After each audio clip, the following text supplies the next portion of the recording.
This is Radio Health Journal. I'm Reed Pence.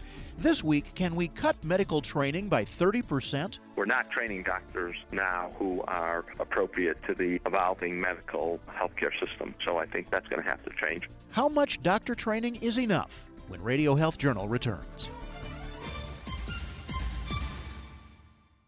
If you're one of the nearly 30 million Americans with diabetes that regularly test their blood sugar, you rely on your meter to help you and your healthcare professional detect high and low blood sugar and make therapy and lifestyle adjustments.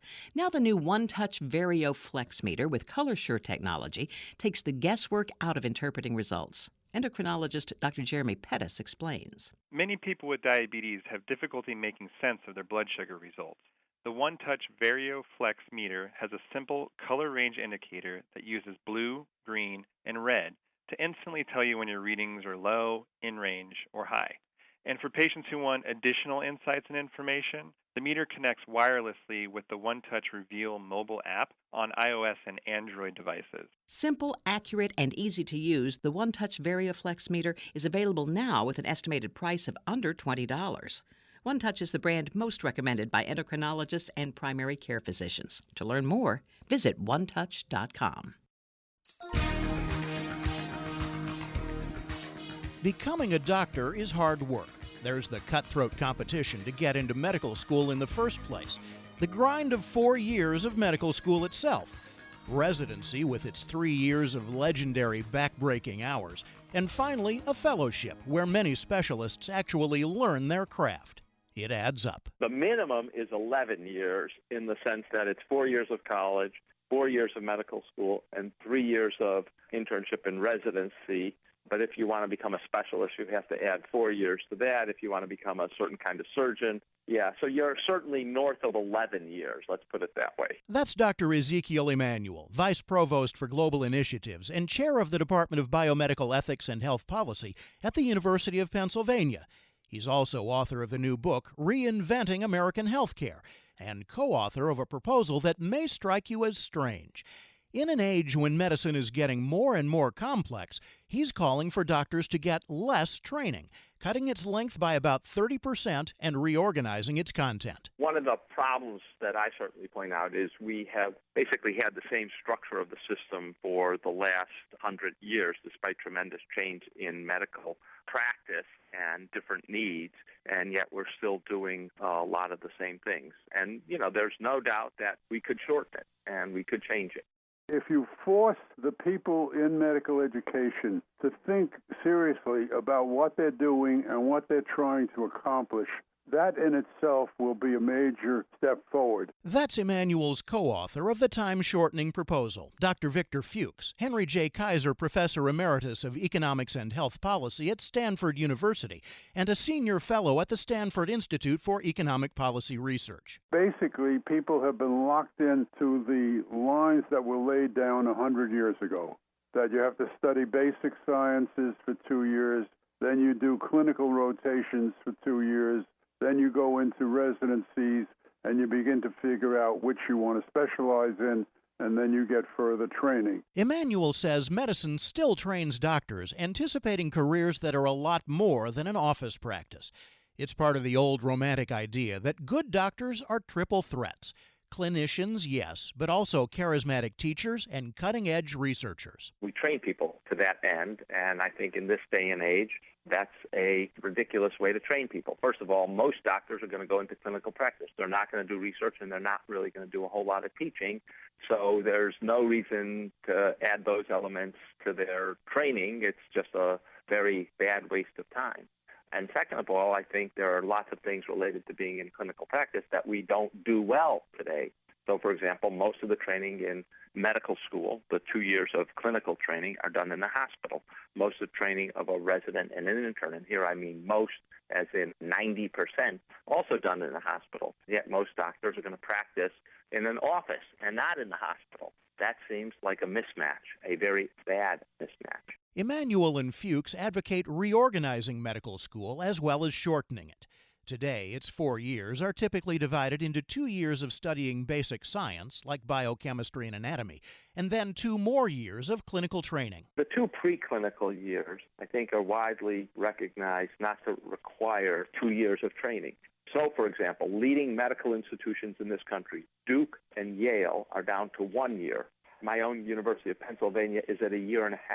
You certainly can lop out a year. If you don't want to be so extreme, you could lop out half a year of that training with no damage done. And if you think people then need 2 years of clinical work, you're down to 3 years of medical school training. That's a 25% time cut, and you haven't lost anything. However, a lot of experts in medical education disagree. To many of them, shortening med school might be the last thing we should be considering. Medical schools are changing how they teach and train students.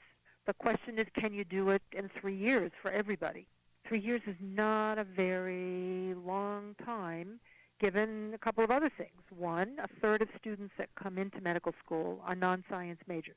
That's Dr. Gail Morrison, Senior Vice Dean for Education and Director of Academic Programs at the University of Pennsylvania's Perelman School of Medicine. We know there's been some articles published from program directors that have questioned even 4-year programs in saying they're not convinced that 100% of all students that come out of medical schools are prepared to start their GME training.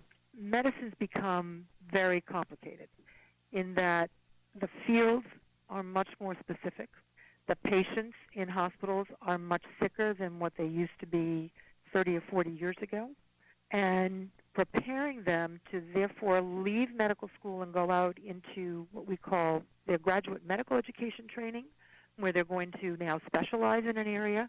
Residency program directors and directors of these programs are saying, we have to make sure these kids are ready when they leave medical school to really work more independently in a hospital setting. Medicine has tried to speed up the med school experience before. Back in the 1970s, a number of schools combined bachelor's degree and medical school into a 6 or 7 year program, cutting a year or 2 from the schedule. Those schools lasted for about 4 years, from 1971 to 75, and then all of them disappeared. The students didn't like it, faculty didn't like it, too intensive, no time to explore anything else they wanted to go into. To many medical educators like Morrison, that last point is very important. The system today is set up to allow up-and-coming doctors the time to figure out what kind of doctor they want to be. Most students that enter medical school do not know what they want to go into in the medical world, what kind of medical field they want to go into. And if they have an idea, literature tends to tell us 80% might change what they're going into based on who they meet in medical school and who they work with in medical school. It isn't like you start something, you don't like it in college, a major. You can't do that in the GME world. You have to have funding that flows to you from the hospital in order to pay for you, in order to be in an accredited program, in order to get your GME training. So very, very difficult to switch once you get into a GME program, graduate medical education program. Very, very difficult to switch.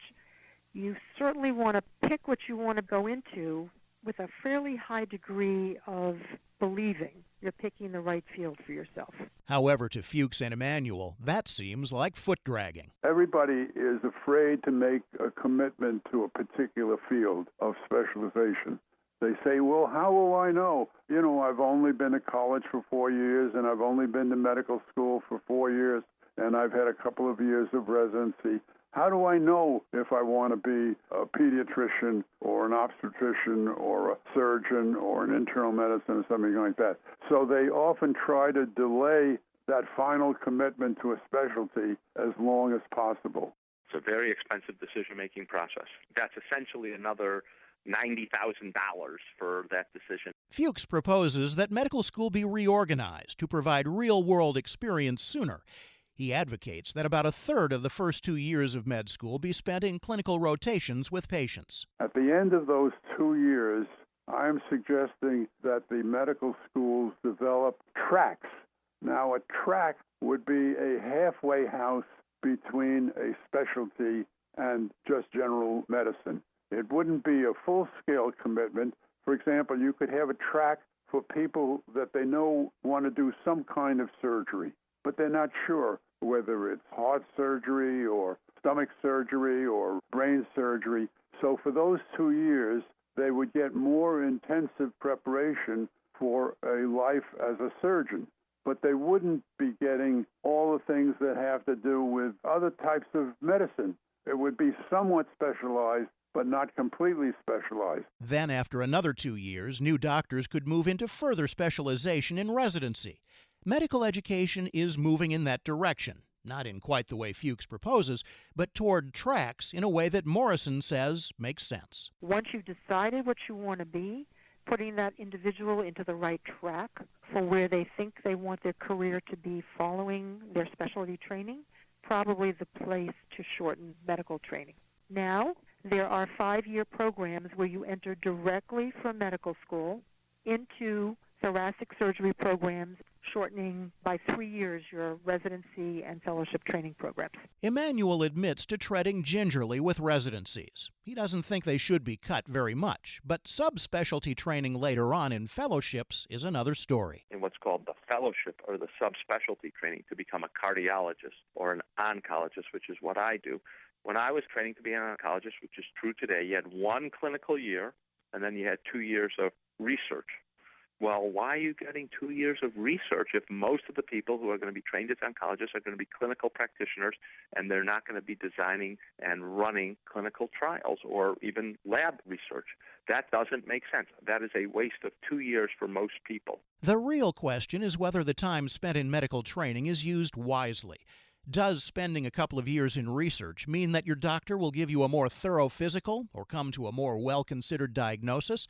Are doctors trained to be triple threats better doctors than those trained to be merely clinicians? There's no good evidence, and there may be actually good evidence, especially in the procedure-oriented fields where they're probably not better.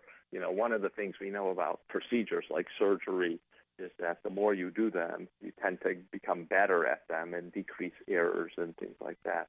And, you know, if you stop your practice and you're mainly doing research, it's pretty unlikely you're going to get a large volume. Pretty likely you're going to begin forgetting some of the things you used to do and have to relearn it. That's not an ideal way. Operating 1 day a week, for example, is not optimal. Medicine does seem to realize that a system devised 90 years ago could be ripe for change, especially in an age when there's a shortage of doctors in primary care. New doctors need to be produced sooner rather than later.